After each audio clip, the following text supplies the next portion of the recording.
Bismillahirrahmanirrahim. Assalamualaikum warahmatullahi wabarakatuh. Bapak-bapak, ibu-ibu, mas-mas, mbak-mbak, khususnya adik-adikku sekalian yang dirahmati Allah, dimanapun Anda berada.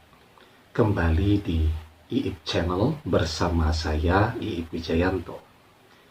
Kali ini kita akan membahas tema mantan jadi insomnia karena rindu kepadamu saat kamu melakukan hal ini, ya. Nah, jadi ya, orang yang kangen kepada mantannya, apa yang terjadi? Kan dua kemungkinan. Kemungkinan yang pertama, jadi tidur terus. Jadi tidak bersemangat melakukan apapun. Jadi lemes. Sehingga kegiatannya hari demi hari dari tidur ke tidur lagi. Yang kedua, tidak sedikit yang justru jadi insomnia. Jadi tidak bisa tidur. Badannya jadi kurus kering ya. Jadi tidak bisa juga melakukan kegiatan apapun. Intinya bahwa ketika orang merindukan mantannya dan yang ada di dalam hati pikirannya hanya mantan, dan mantan, maka siklus hidupnya jadi tidak sehat. Ya. Terus kalau begitu siapa yang rugi? Kan yang rugi diri kita sendiri. Karena itu ya, kalau kita menempatkan diri sebagai orang yang terus bersedih, meratapi kehilangan, meratapi perpisahan, apa kemudian dengan bersedih mantan akan kembali kepada kita? Jawabannya pasti tidak. Ya, apakah dengan menceritakan kesedihan-kesedihan kita akan membuat mantan tersentuh dan kemudian kembali kepada kita? Jawabannya juga tidak. Ya, kita cerita ya bahwa kita sudah melakukan segalanya untuk mantan. Kita mencintainya sepenuh hati. Bahwa misal kita ini masih suaminya, kita sudah berusaha bahwa perpisahan itu tidak pernah diinginkan, itu atas permintaan orang tuanya. Ya, dengan bercerita begitu kita posting di media sosial kita berharap dia sadar, ternyata tidak sadar juga. Ya, wong orang sedang jatuh cinta dengan orang lain misalnya. Bagaimana dia bisa tersentuh dengan hal-hal yang demikian? Bahkan mungkin mengintip akun-akun media sosial kita pun dia sudah tidak pengen. Ya, apapun yang kita lakukan, jungkir balik pun kita curhat untuk menceritakan betapa sedih dan terlukanya kita karena perpisahan tadi. Untuk menceritakan betapa besarnya harapan kita agar dia bersedia kembali, jungkir balik kita. Dia tidak kepikiran ya, pengen pun tidak untuk melihat apa yang kita tuliskan, curhat yang kita sampaikan. Nah, karena itu ya, rugi ya kalau kita yang sampai insomnia, tidak bisa istirahat, jadi kepikiran terus, bahkan nangis dan seterusnya. Maka kondisinya harus dibalik. Cara membaliknya bagaimana? Nah, jadi yang pertama ya, ketika sekarang mantan melirik kita sudah tidak pernah. Kenapa begitu? Karena kita tidak memiliki dan tidak menghasilkan sesuatu yang membuat manusia tergerak untuk melirik kita. Jadi letakkan dulu mantan ini sebagai manusia, seperti halnya orang lain yang ada di luar sana. Ketika manusia tergerak untuk melirik kita, maka secara otomatis mantan kan juga manusia tuh, dia akan ikut melirik dan mencari tahu apa yang kita lakukan, karya apa yang kita buat.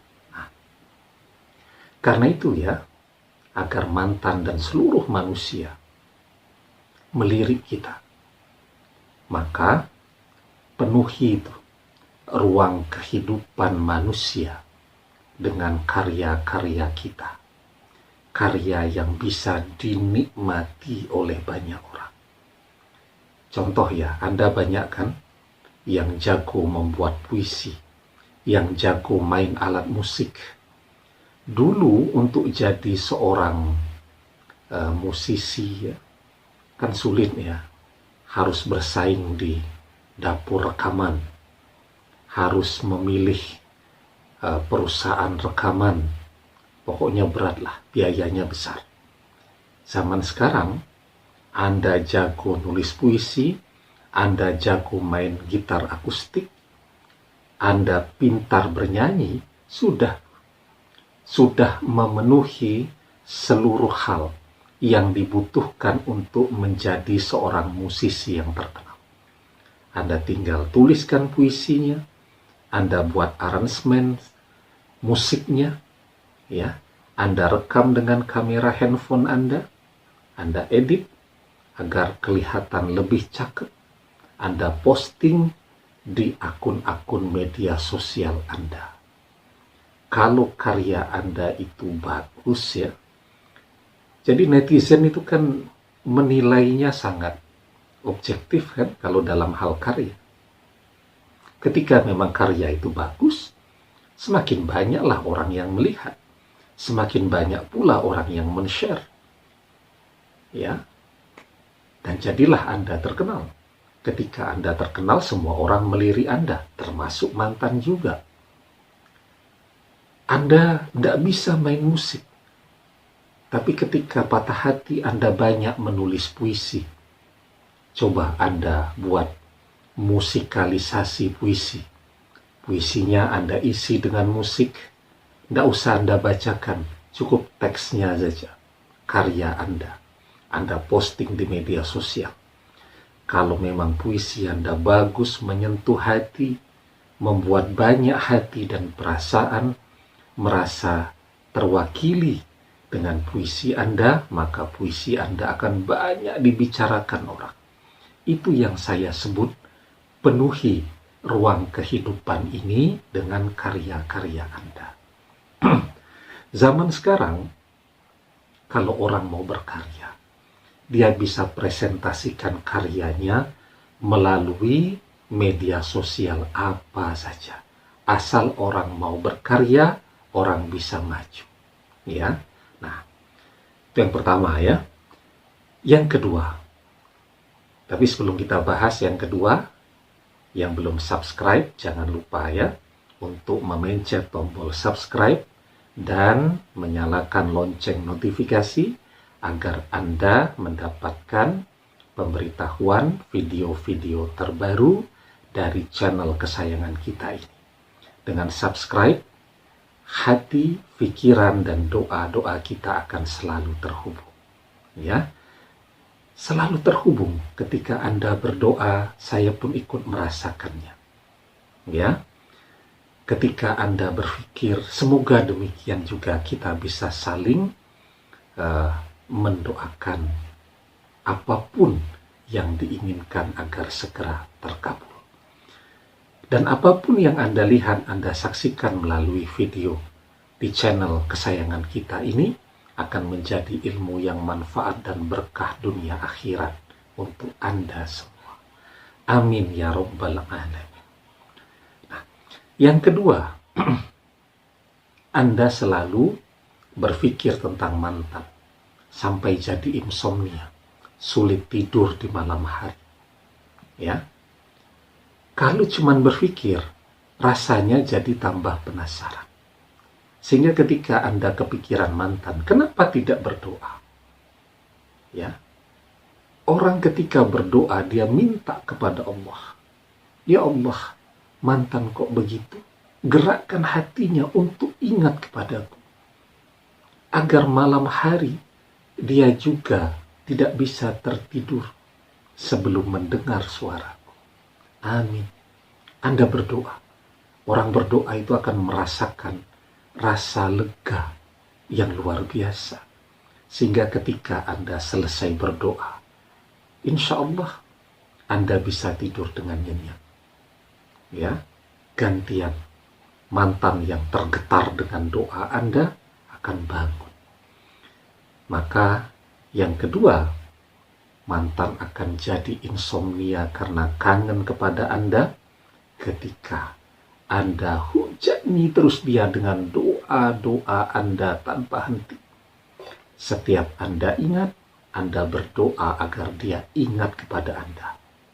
Ya, nah, kita itu berdoa yang sebenarnya, ya, kan berdoa itu tidak capek. Selalu saya katakan begitu. Kita selalu merasa capek dalam berdoa. Yang capek itu lari, jogging, berenang, main sepeda, itu capek. Tapi kita yang capek kita kerjakan dan tidak merasa capek.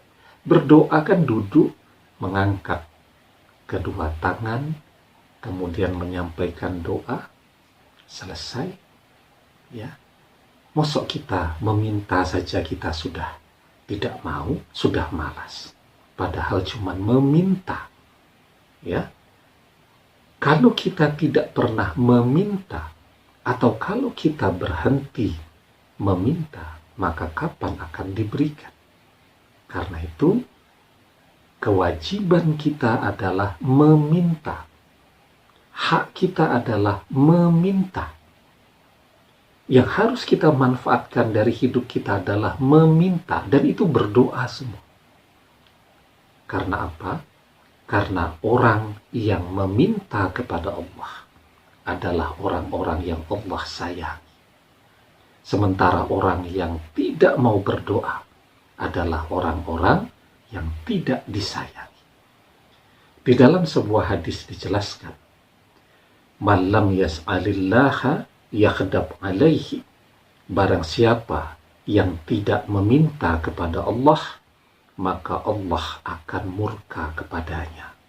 Ya, karena itu dua hal tadi. Penuhi ruang kehidupan dengan karya-karya Anda. Dan yang kedua, hujani mantan tanpa henti dengan doa-doa Anda setiap hari, setiap malam. Demikian, semoga bermanfaat. Wallahu a'lam bissawab, billahi taufik wal hidayah. Assalamualaikum warahmatullahi wabarakatuh.